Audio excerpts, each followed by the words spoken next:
As for the sunnah has some clearer proofs.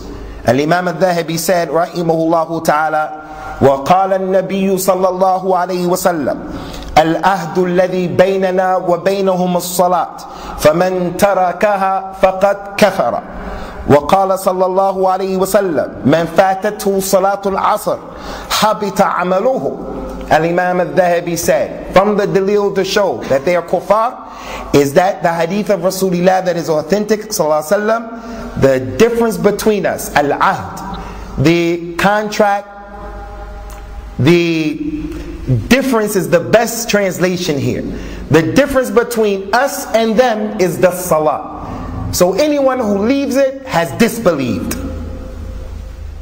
And then the second hadith, whoever misses Salat al-Asr, then his deeds will be rendered null and void. Another hadith said, whoever misses Salat al-Asr, it is as if he has lost all of his money and all of his family. That's the seriousness of a Salat, ikhwan. The Salat in al-Islam. The Salat in al-Islam is that issue that no matter what, that Salat is never going to be taken off of you. You only have to fast if you have the ability to fast. You don't have to fast if you're traveling or if you're sick. You only have to give zakat if you have the money to give zakat. If you don't have the money, you don't have to give zakat. You only have to make hajj if you have the money or the road is safe and you have the ability and the sister has the muhram. The muhram. If you don't have that, you don't have to make any of the arkan of al-Islam, the last three. But concerning the salat, no matter what, if you can only pray sitting down, you pray sitting down.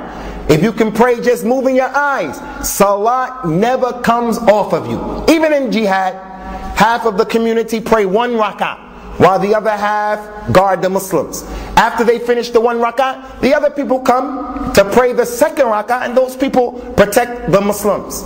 The salat that the Prophet used to say to Bilal radiyallahu anhu, arihna bis salat ya Bilal. Rasulullah used to say to Bilal, hey Bilal, make us comfortable with the prayer. Meaning, when Bilal made the adhan for salat and it was time to pray, this used to cause Rasulullah sallallahu alaihi wasallam tranquility.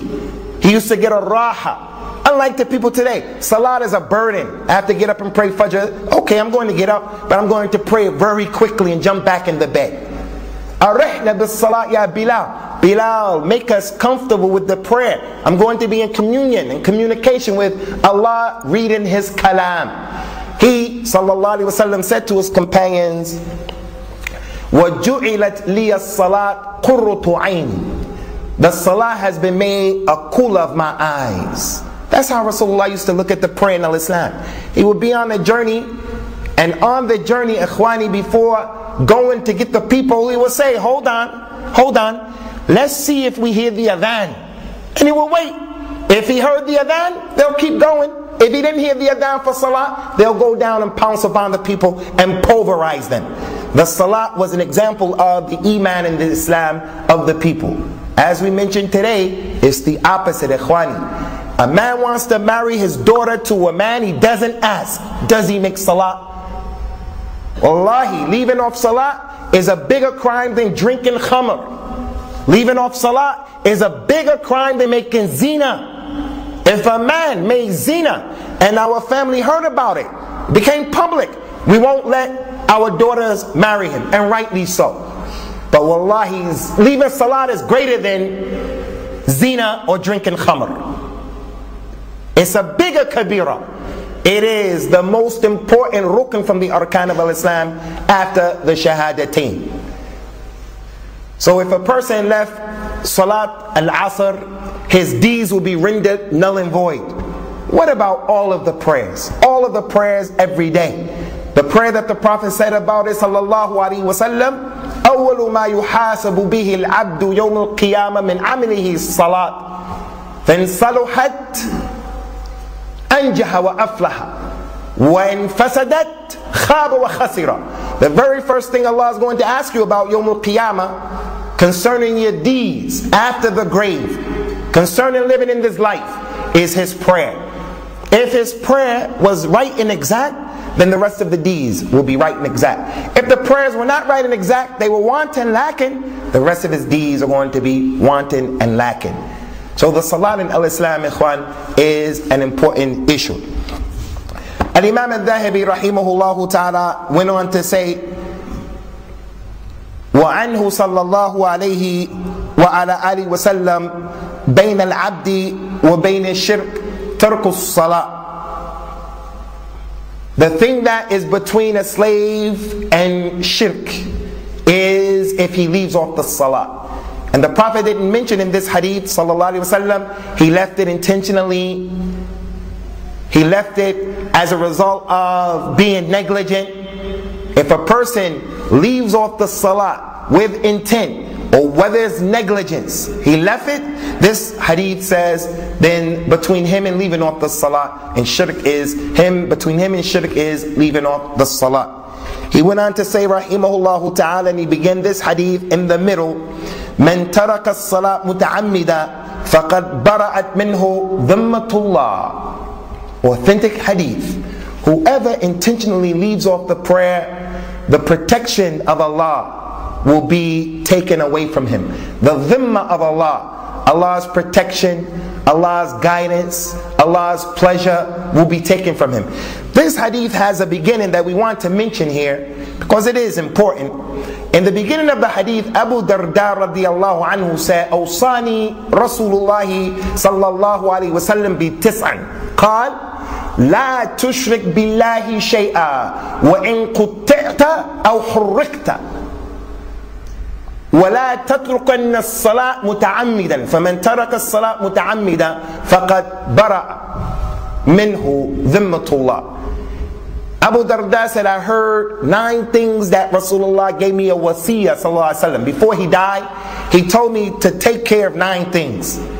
He said the first thing is, don't make shirk with Allah, even if they cut you into pieces or they were to burn you.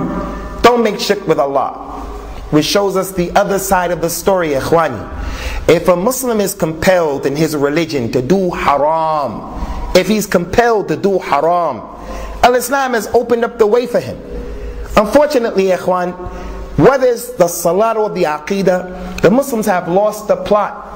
I've heard up until today 4 different occasions where Muslims are saying that the Pope, we don't know if he died as a Muslim or a non-Muslim. The Pope may be in Jannah because he may have embraced Islam before he died. And other people even said he was a good man. When did the Muslims start having doubt about issues like that? A person who's the representative of shirk and tathlith. لَقَدْ كَفَرَ الَّذِينَ قَالُوا إِنَّ اللَّهَ الثَّالِثُ الثَّلَاثَةِ. They disbelieve those who say Allah is one of 3. A person is the representative of that aqidah, and the Muslims say, you can't say that he's a non-Muslim. إِنَّ الدِّينَ عِنْدَ اللَّهِ الْإِسْلَامِ. The religion with Allah is al-Islam. وَمَنْ يَبْتَغِي غَيْرَ الْإِسْلَامِ دِينًا فَلَنْ يُقْبَلَ مِنْهُ وَهُوَ فِي الْآخِرَةِ مِنَ الْخَاسِرِينَ. That's the Quran. In Sahih Muslim, the Prophet told us sallallahu alaihi wasallam, لا يسمع بي رجل من هذه الأمة يهودي ولا نصراني ثم لم يؤمن بي إلا دخل النار.